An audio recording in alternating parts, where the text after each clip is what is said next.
헌정사상 초유의 현직 대통령 탄핵으로 이어졌던 국정농단 사건, 그 중심에는 비선실세 최순실 씨가 있었습니다. 최 씨에 대한 논란은 끝날 듯 끝이 나지 않는 모습입니다. 검찰이 또 수사에 나섰습니다. 이번엔 120억대 빌딩을 팔아 19억 원 정도의 세금을 내지 않았다는 의혹입니다. 프레스인 또 수사를 받게 된 최순실 씨입니다. 빌딩을 팔았으면 시세 차익에 대해서 세금을 내야죠. 그쵸? 그 당연한데 세금을 내지 않아서 조사를 받는다. 그러면 너무나 당연히 조사를 받아야 되는데 왜 정유라 씨 측에서는 인권유린 피해를 호소합니까? 네, 이 논란이 된 거는 이 검찰이 정 씨가 입원한 병원을 찾아가서 휴대폰을 압수한 지난 25일에 발생을 했는데요. 예. 앞서 한 언론은 공개된 최 씨가 딸 정 씨에게 보낸 옥중 편지를 공개하기도 했는데요. 예. 여기에 건물이 곧 팔릴 테니 걱정 말라면서 법원에 70억을 공탁하고 세금을 빼면 4, 50억 정도 남으니까 여기서 25억에서 30억을 주겠다 이런 내용이 담겼습니다. 예. 이 때문에 검찰은 정 씨도 이 매각 과정이나 현금 흐름을 알 수 있다고 판단을 하고 정 씨를 찾아간 것으로 보입니다. 예. 그런데 이 과정에서 이제 인권 침해가 있다고 주장을 한 건데요. 정 씨가 당시 이제 출산을 하고 수술을 받고 입원한 상태에서 검찰이 무작정 들어와서 압수수색을 했다 이런 주장을 했고요. 당시 수술 직후라서 옷도 제대로 입지 않고 있었는데 남성 수사관들이 막무가내였다고 주장을 했습니다. 검찰은 뭐라 그럽니까?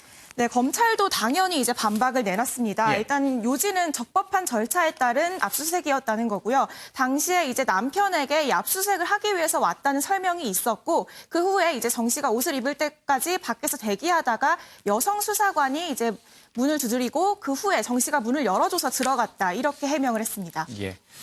뭐 인터넷에서는 정 씨가 낳은 아이가 누구냐 뭐 또 뭐 그런 얘기들이 막 회자가 되고 있는데 뭐 저희들이 그것까지 뭐 궁금하고 다룰 만한 성질의 것은 아니고요. 윤 의원님. 예. 참 최순실 씨는 지금 옥중에 있고 딸 정유라 씨는 밖에 나와 있는데 또 이런 문제가 좀 불거졌어요. 이게 좀 조용히 살 수는 없는 건가요? 예. 예, 뭐 양도세 문제 예. 팔았으면은 다다음 달 말까지 양도세 신고를 해야 되는데 예. 지난 1월 달에 팔았는데 그걸 신고를 안 했어요. 예. 그러니까 이게 관심에 지금 검찰이나 국세청에서 완전히 주시의 대상이잖아요. 예. 근데 그걸 제대로 안 했으니까 다시 이렇게 수사받고 휴대폰까지 이렇게 뒤짐 당한 건데 저는 최순실의 이번에 행적을 보니까 예. 역시 재테크에는 상당히 예, 한 수 예. 높은 것 같아요. 예. 첫 번째 딸한테 청담동이나 성수동을 권유했어요. 그쪽이 계속 뜨는 데잖아요. 예. 근데 딸은 그걸 무시하고 이제 저 남양주로 갔는데 거기에서 좀 상당히 뛰어난 것 같고 또 그 아파트를 사주면서 남양주 예. 아파트 사주면서 사위하고 딸하고 9대1 비율로 했어요. 예. 근데 사위를 9, 딸을 1, 정유라를 1로 했어요. 예. 왜 그렇게 했어요? 증여세 문제죠. 5천만 원 이상은 다 증여세 과세가 국세청에서 보고 있거든요. 예. 그렇게 했다는 거하고 또 사위한테 90% 해주는 대신에 또 근저당권을 7억을 설정을 해서 예.